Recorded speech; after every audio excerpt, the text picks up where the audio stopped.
I'm editor of Sporting Gun magazine. I took that job over last year, and I started shooting at 7 years old, started with an air gun, and then about age 12, 13, I moved on to a shotgun, and I've done a lot of rough shooting, and I do now quite a lot of clay shooting, sporting clays. TSC is brought to you with support from Sabatti Guns from Rangerite, CCI Clays, Yieldits Guns, Ely Cartridges, Browning Guns, Bowman Traps, and Breeden School. It teaches young people discipline and concentration, and I think those skills stand you in good stead, whatever you choose to do. Also, it's great fun, and you meet a lot of friendly people through it. So it's a nice crowd, and I recommend it to anyone. And we find there's a lot of young people come into it, but there's also a lot of sort of retired people. They've got rid of their kids, got rid of their mortgages, and want something to do. Golf has got a bit of the old sport, and they want to take up shooting. Have you found that? Very much so, and I think the beauty of shooting is that anyone can do it, whatever your ability, size, strength, fitness. It really is a sport for all, and it's something that anyone can get something out of and do well at. And being in you're a journalist and an editor of the magazine, we use a gun. A lot of the sort of outside shooting press, they kind of knock us because it is a gun. But with the best one in the world, that shotgun that you're holding, it's just a piece of sports equipment. It could be a knife, it could be anything. A tennis racket, same thing. You can hurt somebody with a tennis racket. How can you kind of teach people and show you that a gun is a sports equipment? Well, I'd say starting early is good, because I started early, and so I know how to handle a gun safely, and that's ingrained in me now. So if ever I picked up a gun, I check it's unloaded. But as you quite rightly say, any bit of sports equipment can be dangerous. A car is very dangerous, but this is just a piece of metal and wood. It's not going to do anyone any harm unless you drop it on your toe.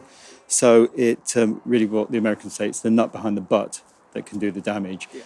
So I think if people get more familiar with guns and see that they're not dangerous, then that's all for the better of our sport and for the better of for society, really. And at the moment, shotgun certificates. A couple of years ago, the fee was put up, and we're having all sorts of problems. Anyone from 3 years old to 86 years old can get a shotgun certificate. But at the moment, and it's not just one police force, a shotgun certificate should take you 6 weeks to 2 months to get. And it's taking some people like nearly a year to get. And that is, to me, okay, there's a lot of people that will do it and wait a year, but look at the people it's putting off. Can you tell sort of the viewers sort of how can we resolve on that?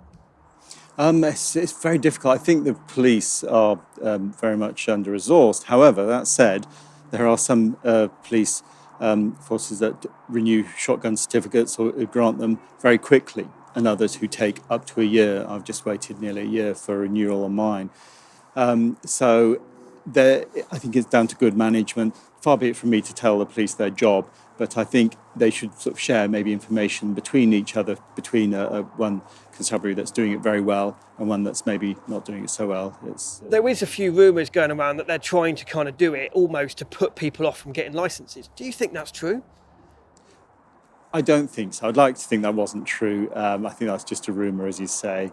I think it's to do with administration and how good different constabularies are at doing admin, really. And you, as the kind of editor of Sporting Shooter, probably get loads of emails about taking up shooting, about getting licences. We get a lot of people saying, my son or my father wants a licence. How can you suggest to them how do you get a licence? How to get a licence? Yeah. I'd say really join a club first, or go to your local clay club or somewhere like this, like Oxford Gun. Get involved, talk to other people, and that shows that you're interested, because if it's on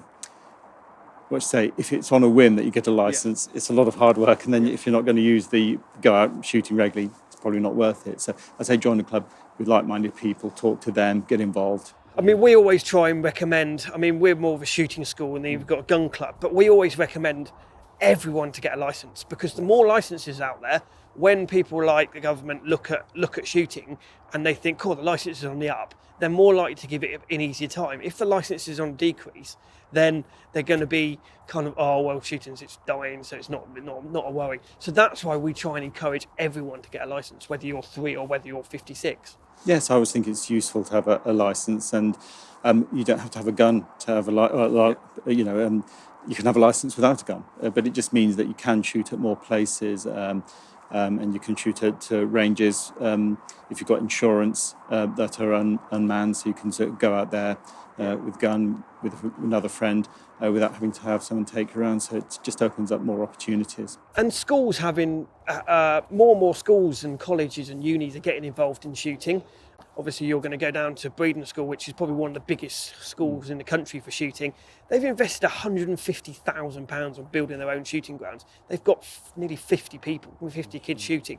What do you think about all these schools taking it up? I think that can only be for the good of the sport, because start people young. It's something that is ingrained in them, as I say, safety is ingrained in them, but also the love of the sport. And even if they drift off it, which people tend to do in their 20s when they're sort of busy, going to university or getting married, starting their work, they do tend to come back and get involved. And so it gives them a lifelong hobby, really, a lifelong interest. And it's something that does keep you hooked, because you're always trying to do better and better. And school shooting? School shooting, again, I think that can only be for the better. It's the future of our sport. The young people are the future. We could do with more schools like, I mean, at Breedon, they're literally, like you walk around most schools with tennis rackets, they walk around with guns. And it's a normal thing there. And that's what we're trying to encourage more schools to kind of have shooting as normal. Yes, I think that's it, exactly what you say. It makes shooting seem more normal. Because at the moment, it does have bad connotations through the press, whatever. And so I think the more people get familiar with shooting, then you know that, yes, there are one or two bad eggs or one or two people who bring our sport into disrepute. But by and large, most shooters are, very friendly people. And as I say, guns are not dangerous in the right hands. And going back to the school challenge, giving away 2 cars this year. Biggest thing ever for youngsters. There's only a few cars ever been given away in clay shooting. Yeah. What do you think of that? It's a great thing for the sport. Oh, very much so. To have sort of 1 car to give away would be good, but to have 2, I think is fantastic. And And okay, we did it 2 years ago, and Tom Scott won the car, and then this year we're now giving one away for girls. And that girl is going to be the first ever lady ever to win a car outright.